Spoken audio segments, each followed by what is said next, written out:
حبسيدا داني كورمه وحويان هذا قبيو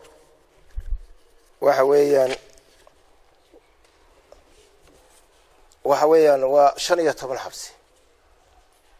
شنية طبعا كحبسي ما أنت لقبل أبو وحويان بورما كصوب بلو وحكبل هذا أقول له عرقابو إلفوين كردك لاسعانوت عينابو برعو بربرة مديرة هرقيسة بلقبدلي قبيلي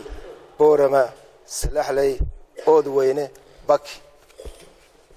انتاسي كوبي وحما انتاسي وحبسي ايك وحا كجرا هرقيسة او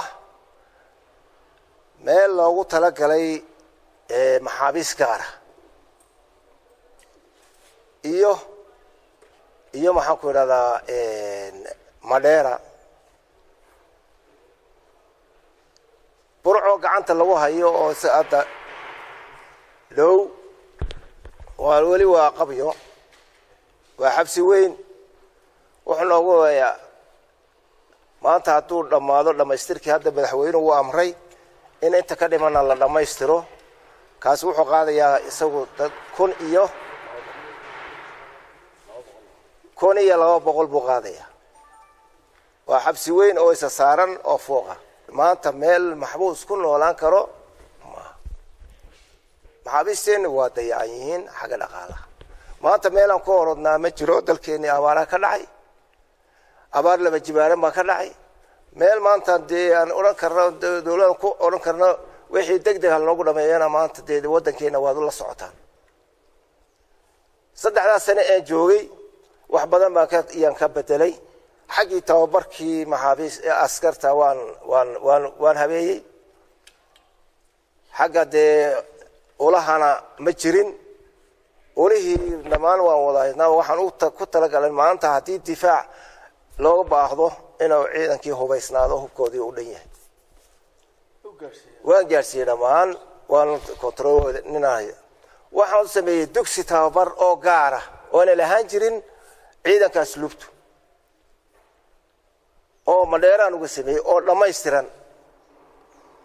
wax yar baad qabiyayga intaana waa insha Allah hadaan noolahay oo ku gaaro meesha waan dhamaystir doonaa waxaan se uga baahanahay taageero aad iyo aad xaqi xabsiyada ilaa la iska xilqaamo xaqi ciidanka la iska xilqaamo si loo kordhin lahaa